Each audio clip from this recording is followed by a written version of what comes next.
LeBron didn't just crown himself, he spoke for Michael Jordan. What if the biggest moment in the GOAT debate wasn't LeBron James calling himself the greatest player ever? What if it was the moment he spoke for Michael Jordan? Because that's exactly what happened. LeBron James didn't quietly slip this into a podcast or throw it out during an emotional post-game interview. He made the statement in one of the biggest publications in the world, leaving no room for anyone to dismiss it as a joke or a misunderstanding. He declared that if someone asked him who the greatest basketball player of all time was, there was only one answer: himself.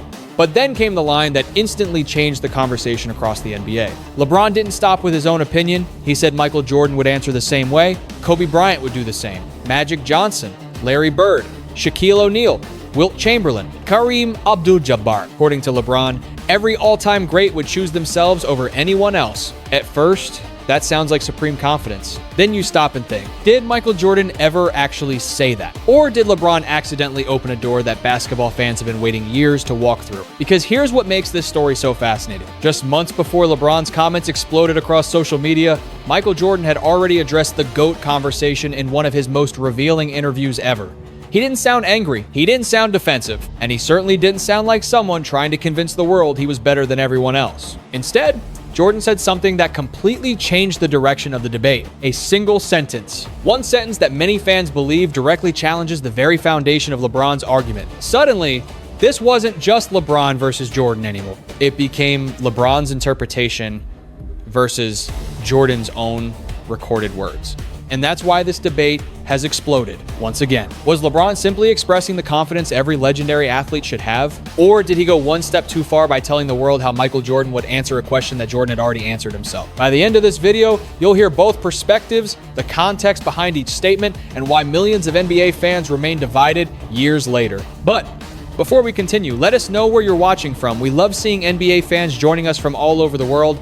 And if you enjoy deep NBA stories, legendary debates, and basketball drama explained with facts and context, make sure you subscribe to the channel. Now, here's a quick question. If you had to choose right now, type 1 if you believe Michael Jordan is still the GOAT. Type 2 if you believe LeBron James has earned that title. Because before this story is over, you may start looking at the greatest debate in basketball history very differently. The line that changed everything. LeBron James has always carried confidence different. From the moment he entered the league, he was not treated like a normal prospect. He was treated like a movement. A teenager on national television. A future superstar before he ever played an NBA minute. A player expected to carry a franchise, challenge history, and survive pressure that would have broken most young athletes before they ever reached their prime. So when LeBron says he believes he is the greatest, that part does not shock anyone. Greatness usually requires that kind of belief. Michael Jordan had it. Kobe Bryant had it. Magic Johnson had it. Larry Bird had it. The legends who reach the top rarely get there by doubting themselves.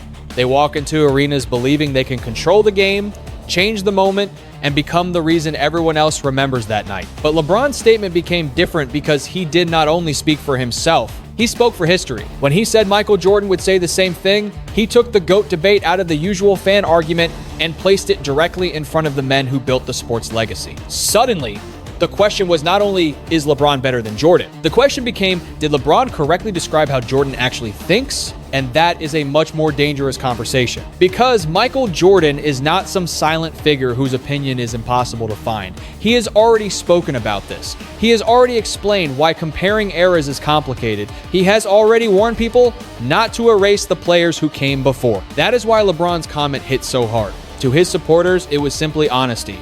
A champion saying what every champion would say. A competitor refusing to put anyone above himself. But to critics, it sounded like LeBron was trying to pull Jordan into an argument Jordan had carefully avoided for years. And once that happened, the debate changed forever. Because confidence is one thing. Speaking for another legend is something else. Jordan's answer was not what people expected. Michael Jordan could have made the GOAT debate very simple. He could have looked into the camera and said, "Yes, I am the greatest player ever." Nobody would have been shocked. Millions of fans already believe it. His resume gives him every reason to say it with confidence. 6 championships, 6 finals MVPs, 5 regular season MVPs, 10 scoring titles, a perfect finals record, the most powerful basketball brand the sport has ever seen. If anyone had the right to crown himself, but that is not what he did. When the question came up, Jordan did something much colder and much more interesting. He stepped away from the trap. He did not attack LeBron. He did not insult the modern game. He did not turn the interview into a highlight reel of his own accomplishments. Instead, he questioned the entire idea. Jordan explained that basketball changes from generation to generation. Players learn from the ones before them, rules shift, training improves, spacing expands. The game becomes faster, more open, and more specialized. But that does not automatically mean the newest generation should be used to disrespect the old one. That was the heart of his message. Do not use the evolution of the game against the players who taught it. That line is why Jordan's response still mattered. Because it was not loud, it was not emotional, it was not built for a viral debate show, it was calm, precise, and impossible to ignore. Jordan was saying that every era stands on the shoulders of another era. Oscar Robertson helped shape the game Jordan learned. Jerry West influenced the standard, Bill Russell, Wilt Chamberlain, Kareem Abdul-Jabbar, and others built pieces of the foundation before Jordan ever became the face of basketball. Then Jordan became the bridge for Kobe and LeBron. That is why his answer felt so different from LeBron's. LeBron framed greatness as a personal choice. Jordan framed greatness as a historical chain. And those two ideas do not lead to the same ending. The hidden problem with the modern era argument. One of the strongest arguments for LeBron James is that he played in a more advanced version of basketball. And honestly, that argument makes sense at first. Today's NBA is faster, the spacing is wider, defenses are more complex, players are bigger, stronger, and more skilled across every position. Centers shoot threes, guards switch on to forwards, role players study film like specialists. Teams use analytics, tracking data, recovery science, and offensive systems that did not exist the same way decades ago. So LeBron fans often say the answer is obvious. If the game is harder now, then the best player from the modern game should rank above the best player from an older era. But Jordan's point cuts directly into that logic. Because if every new era is automatically greater than the one before it, then no legend can ever keep his place. Jordan would eventually be pushed aside by LeBron. LeBron would eventually be pushed aside by the next superstar. That player would be pushed aside by someone after him. The conversation would never honor greatness. It would only reward whoever came latest. That is what Jordan seemed to reject. He was not saying the modern game is weak. He was not saying LeBron, Kobe, Durant, or the players of today failed to elevate basketball. In fact, Jordan openly gave them credit, but he refused to accept the idea that evolution should become a weapon. Because the modern player did not appear from nowhere. LeBron's game exists partly because Jordan changed what a wing superstar could be. Jordan's game existed partly because earlier legends showed what dominance, creativity, and competitiveness looked like. Every generation borrows, improves, and passes something forward. That is why comparing eras is so difficult. A player from the past did not have modern spacing. A player from today did not face the same rules, physical style, or cultural pressure. The game did not ask every superstar the same questions. So when fans use modern basketball to dismiss older legends, Jordan sees the problem. They are not just comparing greatness. They are forgetting the foundation why Jordan blamed the media machine. Michael Jordan understands marketing better than almost any athlete alive. He was not just a basketball player. He became a global symbol. Shoes, commercials, posters, documentaries, highlight tapes, magazine covers, and a brand that outgrew the sport itself. Jordan knows exactly how attention works because his career helped create the modern sports superstar economy. So when he says the GOAT debate is pushed by marketing and hype, people should listen because he is not guessing. He lived inside that machine. Jordan's point was simple but powerful. Debates like this create engagement. They give television shows easy topics. They give podcasts endless argument. They give social media accounts, clips, captions, edits, and comment wars. Jordan versus LeBron is not just a basketball discussion. It is content, and content needs conflict. That is why the debate never really ends. If someone says Jordan is the GOAT, LeBron fans respond.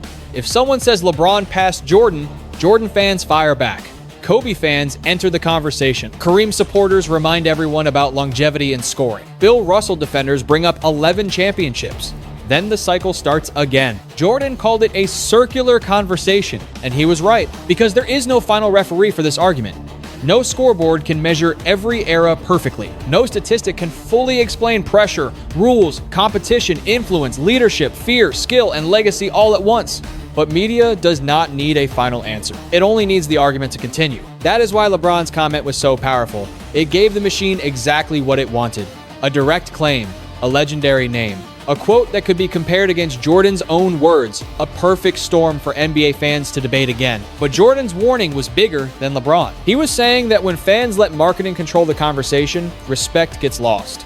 The debate stops being about appreciating greatness and becomes about tearing one generation down to lift another one up. And that is where the GOAT conversation becomes dangerous. Not because people argue, but because people forget Jordan still respected the modern stars. The most important part of Jordan's answer is the part many fans ignore. He did not disrespect LeBron James. That matters, because whenever this debate explodes online, people act like there must be hatred between eras.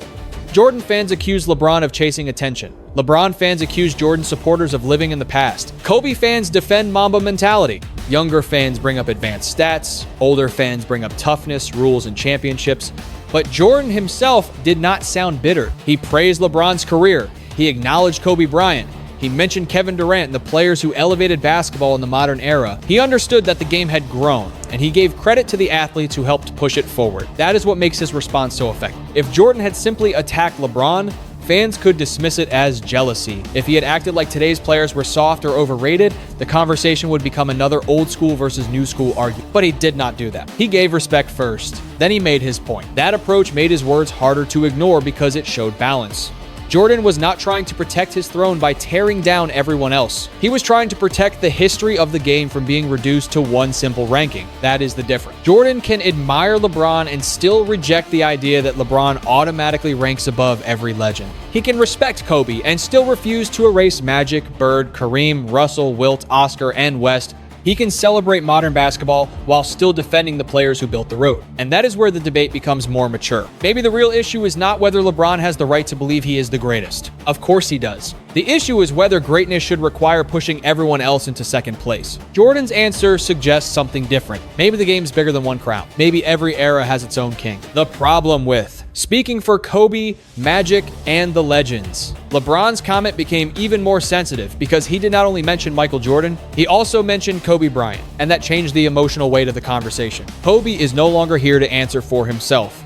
Fans cannot ask him how he would respond today. They cannot hear him explain whether he would crown himself, choose Jordan, mention Russell, defend LeBron, or reject the entire debate. That silence makes any claim about Kobe feel heavier, because Kobe's relationship with greatness was complicated. He admired Jordan deeply. He studied him. He copied details, footwork, rhythm, mindset, and competitive habits. But Kobe was also fearless enough to challenge anyone. He wanted to beat the best, not worship them from a distance. So would Kobe have chosen himself? Maybe.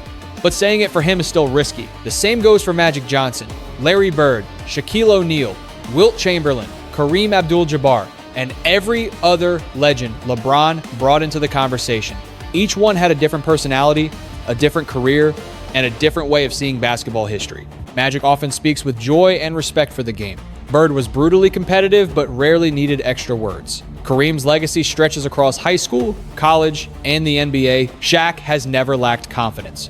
Wilt's numbers feel almost mythical. Russell's championships created a standard no modern star has touched. Putting all of them into one answer makes the quote dramatic, but it also makes it vulnerable, because not every legend thinks the same way. That is why Jordan's interview matters so much. It is not a guess, it is not a fan theory, it is his own public explanation of how he sees the GOAT conversation, and his view appears much more careful than the answer LeBron predicted. That does not mean LeBron was trying to be disrespectful, but it does mean he stepped into dangerous territory, because when a player speaks for history, history has a way of speaking back. And in this case, Jordan's own words were already waiting. Why NBA fans split into two camps? This is why the NBA world cannot let this debate go. It is not only about basketball, it is about identity. For many Jordan fans, Michael Jordan represents the perfect peak.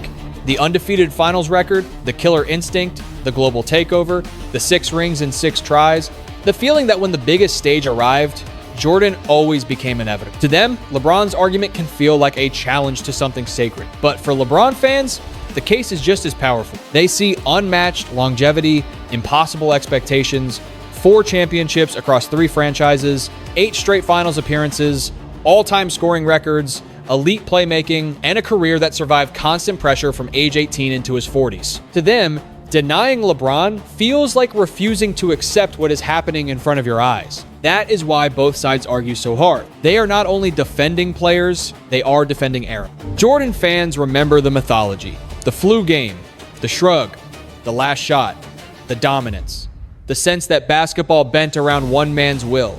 LeBron fans remember the chase down block, the 3-1 comeback, the carrying jobs, the playoff runs, the way he controlled games as a scorer, passer, leader, and system all at once. Both sides have evidence, both sides have emotion, and both sides believe the other side is missing something obvious. That is what makes LeBron's quote such a perfect spark. It forces fans to confront a bigger question. Should a player define his own greatness, or should history define it for him? Jordan's approach gives fans a different path. Instead of picking one man and erasing everyone else, he asks people to respect the chain. He reminds them that greatness does not happen in isolation. The sport evolves because legends teach the next generation what is possible. But sports fans love final answers. They want one name, one king, one throne. And that is why this debate will never stay quiet for long. Because Jordan and LeBron are not just players anymore. They're symbols of how different generations understand greatness. The three possible endings. There are really only three ways this story can end, and every single one comes with risk. The first ending is reconciliation. Boston keeps Jaylen Brown, brings everyone into the room, and tries to repair the damage before it becomes permanent. The front office explains where the trade rumors came from. Jaylen explains how he felt. Tatum and Jaylen clear the air. The coaching staff resets the standard. The organization draws a line and says, from this point forward, we are moving together. That is the cleanest story. It is also the hardest one to believe unless everybody involved truly wants it. Because reconciliation cannot be fake. It cannot be a press conference. It cannot be two stars smiling for cameras while tension still sits underneath the surface. In the NBA, players know when something is real. Locker rooms can feel the difference between genuine unity and forced professionalism. If Jaylen stays but does not fully trust the front office, the problem remains.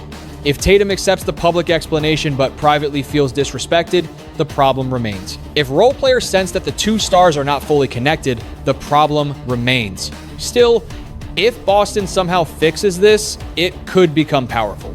Drama can destroy a team, but sometimes it can also sharpen one. If Jaylen and Tatum turn the noise into motivation, if they choose winning over ego, if the front office admits mistakes and rebuilds communication, the Celtics could come back with an edge that scares the league. And that version of Boston would be dangerous in a completely different way. Not just talent-driven, but emotionally locked in, united by pressure, and fueled by everything that nearly broke them. But that requires humility from everyone. And humility is not always easy when pride, money, legacy, and championships are involved. The second ending is the blockbuster trade. This is the clean break. Boston finds a team Jaylen wants. That team builds a serious package. The Celtics get enough value to move forward without looking desperate. Jaylen gets a fresh start. Tatum gets a new roster built around him. Everybody says the right things, thanks each other, and moves on. From the outside, this might be the most realistic path. But even this is complicated. Boston's asking price should be massive. You do not trade a finals MVP in his prime for ordinary pieces. The return has to include real talent, strong draft value, or both. If the Celtics settle for less, fans will never let them forget it. Every Jaylen highlight in another jersey would become a reminder. Every Boston loss would turn into a question. Did they make the wrong choice? And for the team acquiring Jaylen, the pressure would be immediate. You do not trade for a player like that just to be interesting. You trade for him to win. If Milwaukee gets him, the expectation is championship contention. If New York gets him, the city expects a deep playoff run. If a young team gets him, the timeline changes overnight. That is why the trade market could be loud but slow. Everybody wants a star until they see the price. And in many cases, the price is not just assets, it is the future. The third ending is limbo, and this is the most dangerous one. Jaylen stays, but nothing is truly resolved. The Celtics enter the season saying all the right things. The players talk about focus. The front office says the relationship is strong. The coach says the locker room is together. But underneath, the trust is still cracked. That kind of situation wears on a team. Every bad game becomes a headline. Every sideline conversation gets analyzed. Every quote gets clipped. Every rumor becomes bigger. Instead of focusing on basketball, the team spends the season answering the same questions over and over again. And the worst part is the silence between those questions, the moments where nothing is said, but everything is felt. That is how a championship culture slowly loses oxygen. And Boston cannot afford that. Not with Tatum in his prime. Not with the East getting stronger. Not with other franchises waiting for the Celtics to stumble. If they let this drag too long, they risk losing control of the story completely. So what should happen? Boston needs clarity. Fast. That does not automatically mean trade Jaylen tomorrow. It means the Celtics must know the truth internally. Does Jaylen still want to be there? Does Tatum still believe in the partnership? Does the front office still see Brown as part of the future? Can Joe Mazzulla coach this team without the drama becoming bigger than the game? If the answer is yes, then commit fully. Protect the relationship, stop the leaks, kill the rumors, build around the core, and go chase another band. But if the answer is no, then stop pretending. Because the worst thing a franchise can do is hold on to the past while the future is already asking to begin. And in the NBA, hesitation is often more damaging than making the wrong move. The real lesson behind the GOAT debate, in the end, the LeBron versus Jordan debate, is not really just about LeBron or Jordan. It is about how we remember greatness. LeBron James has every right to believe in himself. No player survives 20 years at the top of the NBA without an almost unshakable inner confidence. He has carried expectations, pressure, criticism, injuries, roster changes, finals heartbreak, championship glory, and non-stop public debate. His career is one of the greatest stories basketball has ever seen. But Michael Jordan's response teaches a different lesson. Greatness does not have to erase greatness. Respecting Jordan does not mean disrespecting LeBron. Respecting LeBron does not mean forgetting Kobe. Honoring Kobe does not mean pushing Magic, Bird, Kareem, Wilt, Russell, Oscar, or West into the shadows. Basketball history is not one name written over everyone else's. It is a chain. Every generation adds something. Every superstar learns from someone. Every champion stands on a foundation built by players who came before. That is why Jordan's warning still feels important. Do not use evolution as disrespect. The modern NBA is incredible because earlier legends helped make it possible. The old school matters because the new school continued the story. The game is stronger when fans can appreciate both. Strategically, LeBron's comment was powerful because it kept him at the center of the conversation. It reminded the world that he still sees himself as the standard. But Jordan's answer was powerful in a quieter way because it protected the dignity of every era. And maybe that is the most human lesson here. Confidence is necessary, but humility keeps legacy clean. A player can believe he is the greatest without pretending history begins with him. Fans can defend their favorite without tearing down another legend. Debate can be passionate without becoming disrespectful. Because basketball is bigger than one argument. It is bigger than one throne. It is bigger than one generation. So now the question goes back to you. Type 1, if you believe Michael Jordan's peak still makes him the GOAT. Type 2, if you believe LeBron James has built the strongest all-time case. Type 3, if you believe every era deserves its own king. And if you enjoyed this story, make sure you subscribe to the channel, hit the like button, share this video with another NBA fan, and keep the debate alive with respect. At the end of the day, legends don't compete with each other, they build the stage for the next one to shine.